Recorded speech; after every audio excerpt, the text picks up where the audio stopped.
Mr. President, we would like to thank Khaled Khiari for his briefing. For several months now, the entire world has been watching the United States deliberately fomenting tensions around Venezuela, which is a friend of ours. While doing that under the pretext of combating drug trafficking and terrorist threats, the U.S. is illegally destroying civilian vessels in the Caribbean Sea. At the previous meeting of the Council, we all had the opportunity to see that this artificial smokescreen conceals the desire of the U.S. to scale up its military presence and exert greater pressure on an independent state whose policies are not to the liking of Washington. Apparently, the White House has decided to take out of mothballs the well-worn practice of leveraging the need to combat terrorism to justify overt aggression and interference in the affairs of sovereign states. This time, it is the legitimate government of the Bolivarian Republic that has been labeled as a foreign terrorist organization. There are attempts to convince us all of the mendacious rationale that a decision by the U.S. authorities alone is enough to turn a sovereign state into a criminal enterprise, and any use of force against such a state can now be called a law enforcement operation and defense of national interests. We see no point in delving into the absurd American pseudo-legal methods, given how untenable and profoundly inconsistent with international law they are, especially since Washington itself has candidly admitted this. The statement by the U.S. President of December 16th needs no further interpretation. This is a direct claim on the natural wealth and soil of another state, and an open, if not flagrant, exertion of military, political, and economic pressure geared towards changing an inconvenient regime. The U.S. is already shoring up its intentions with acts of outright piracy aimed at seizing sovereign natural resources, which we have observed over the past week. We firmly condemn the seizure of oil tankers by the U.S. troops and the de facto imposition of a naval blockade on Venezuela. The actions by the U.S. violate all key norms of international law, including the UN Convention on the Law of the Sea, Security Council resolutions, and the Charter of the United Nations itself. Colleagues, the illegal U.S. blockade of Venezuela's coastline is a genuine act of aggression. It is also evident that Washington bears the responsibility for the catastrophic effects of such cowboy diplomacy faced by the residents of the country under blockade.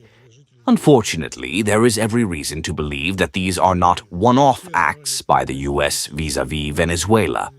This unfolding intervention could become a template for future acts of using force against Latin American states in accordance with the so-called Trump corollary to the Monroe Doctrine, which was enshrined in the recently published U.S. National Security Strategy.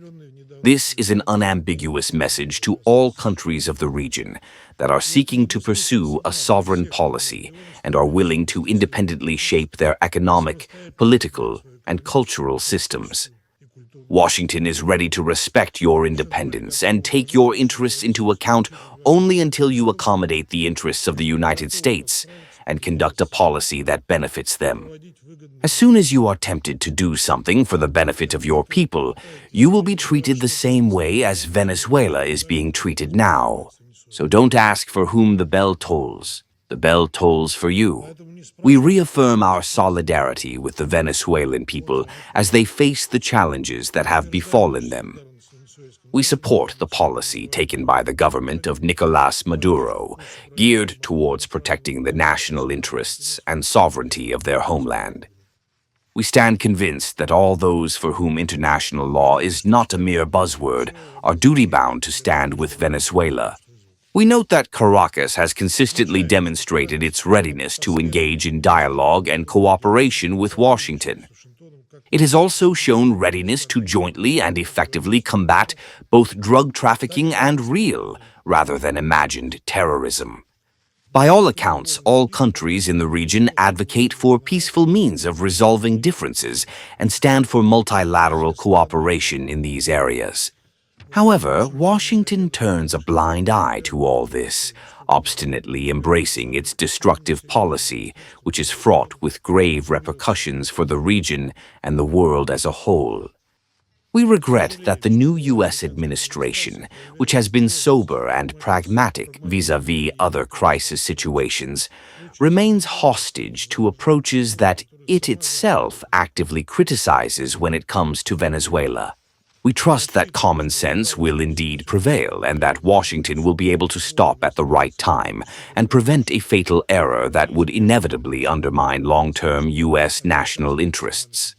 Latin America remains for now a zone of peace, and a full-fledged armed conflict there is the last thing humanity needs today, with President Trump having promised to rid humanity of conflicts. Unfortunately, the situation is not improving, and the U.S. continues to sow chaos in the Western Hemisphere. This largely nullifies positive outcomes achieved through actions and initiatives of the new U.S. leader and casts doubt on his true intentions in the global context. Thank you.